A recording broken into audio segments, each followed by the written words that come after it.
It was the lowest rated Dynamite in the history of the company. Now we're going to look at the quarters and see how they got there. Welcome back, guys, to Fog Wrestling. It's time for the AEW Dynamite quarter hour breakdown of the October 8th, 2024 show. It was Title Tuesday. They went head to head with NXT for hour 2, and it didn't turn out too good for them. So hour 2 would be the first hour of Dynamite. So the first hour of Dynamite and the second hour of NXT went head to head, and it looks like it did affect AEW more than it affected Dynamite. That is for sure. So, I mean, it affected AEW more than it did NXT. So we kick off with quarter 1. Jon Moxley backstage promo. Bryan Danielson backstage promo. We got Darby Allin, Brody King, live angle in the ring.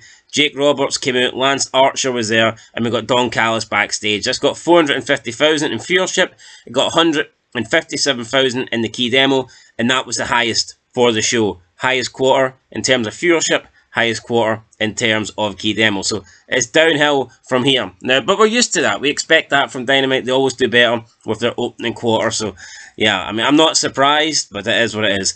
Quarter 2, 9:15 to 9:30 p.m. We get Daniel Garcia with an angle, Hologram versus Commander, and this lost a whopping 35%, down to 292,000. How's that even happen? 35%, that's shocking, absolutely shocking. They started at 450, they're now down to 292,000, that's 158,000 gone from quarter 1 to quarter 2, and they also had a 34% loss in the key demo. Down to 103,000 in the key demo after just one quarter. Shocking. Absolutely shocking. Quarter 3, 9:30 to 9:45 p.m. We got the finish of Hologram versus Commander. We then got post-match with a bunch of guys with masks come out. I mean, that's the only way I can describe it. Jake Roberts was there. Mark Briscoe backstage. A Danny Garcia live promo. We got EJ Nduka, don't know who that is, Swerve Strickland backstage angle, and we got MVP and Shelton Benjamin watching on a TV. This went up 1% in viewership, 15% in the key demo. So yeah, 1% in viewership, not great, sitting at 296,000 now. Numbers are very, very poor. It's low. How low can you go? Quarter 4, 9:45 to 10 p.m. Mercedes Moné, Camille backstage, Danny Garcia, Anna Jay, the conglomeration, Isaac Cassidy, Colt Cabana. Colt Cabana's back. They got rid of CM Punk, now they're bringing in Big Colt. Shibata backstage. We've got Saraya versus Nyla Rose versus Willow Nightingale versus Jamie Hayter. This went down 3%, 286,000 now, and 7% down in the key demo. So it's just how low can you go at this stage? The answer to that is still very, very low. We're going to quarter 5, bit of a boost. So that obviously NXT is finished now. NXT is now over, and we can see that Dynamite are benefiting from that. Quarter 5, 10 o'clock, 10:15. It was Saraya versus Nyla Rose versus Willow Nightingale versus Jamie Hayter.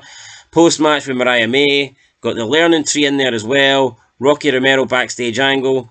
Jay White versus Cody Chun, not Cody Rhodes, Cody Chun. Kip Sabian, Hook, and the Patriarchy backstage.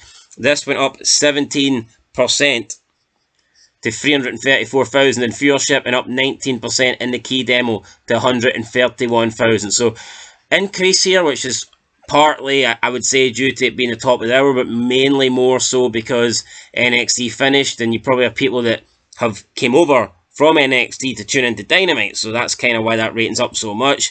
Quarter 6, 10:15 to 10:30. Willow Nightingale, Mariah May, Mercedes Moné versus Ime Sakura, and then post-match with Camille and Statlander. This went down 3% to 323,000. Also went down 11% in the key demo to 117,000. Quarter 7, 10:30 to 10:45. Private Party, Stokely Hathaway backstage, Will Ospreay, Don Callis in the ring, the Don Callis family. We then got a Ricochet live action promo. We got Action Andretti. We got Top Flight, and then we got Leila Grey backstage. This went up 9% in viewership to 353,000. And in the key demo, it went up 26% to 147,000. So an increase here in quarter 7. But then you go into quarter 8, and they just lost everything. went way back down. Quarter 8, 10:45 to 11 p.m. Jack Perry, backstage promo.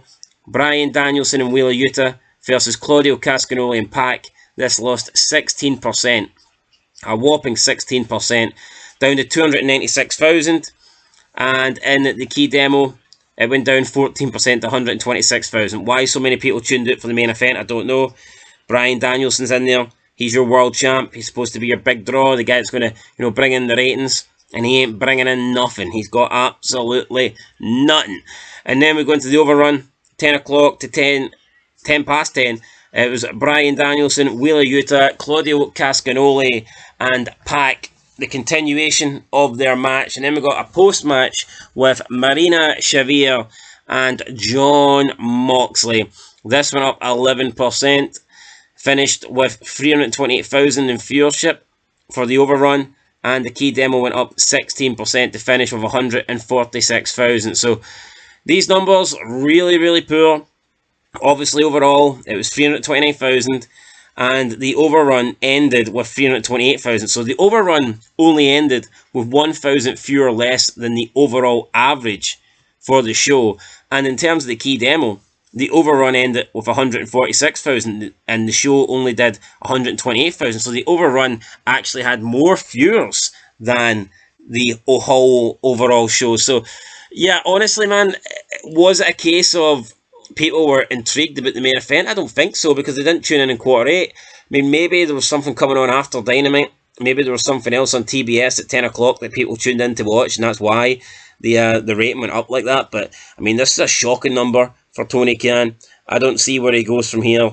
The numbers are just in the toilet right now. They're always in the red. They're getting lower and lower and lower. And once again, we're asking ourselves the question of how low can they go? And the answer to that is very low. And they continue to go low. And at this point next year, I mean, what will AEW be doing? This is a 3-year deal that they've signed with Warner Brothers. What kind of numbers, what kind of ratings could AEW be getting by the end of this 3-year deal if nothing changes? I wonder what the core audience is. I wonder how low they can go before people stop watching, because you must get, like the sickles, for example, they'll watch forever, I mean, you could just have Tony Khan swimming in a big pile of dog shit in the middle of the ring. Those guys are going to watch that for 2 hours. So, don't get me wrong, they're never going to go down to zero. They're always going to have an audience. They're always going to have a fan base. But we see that base dwindling week in, week out, and it's just getting worse for them. So, yeah, something needs to change. Something needs to happen. Tony Khan needs to fix this. I don't think he can fix this. Warner Brothers cannot be happy with what they're getting right now. I know that the majority of fans aren't happy watching this crap either. So, yeah, something's got to change. Something's got to give. I think Tony Khan just needs to come out and accept that here, we're not in a good place right now. We suck. We need to change. We need to be better. We need to fix this. That's what I believe he needs to do. But in order for that to happen, Tony Khan needs to admit that things aren't going great for him right now. And I don't know if he's going to do that, because he seems to want to believe that AEW is doing great, that they're having great matches, they're getting well-deserved "this is awesome" chants. So, I mean, as far as Tony Khan's concerned, everything's going well for this company. But we all know the truth, and the truth is, everything's not going well. Everything fucking sucks, and they are in big trouble. Anyway, guys, that's it. Been Fog Wrestling. We'll catch you in the next one. Leave a like, leave a comment, subscribe, and I'll see you next time. Till then, peace.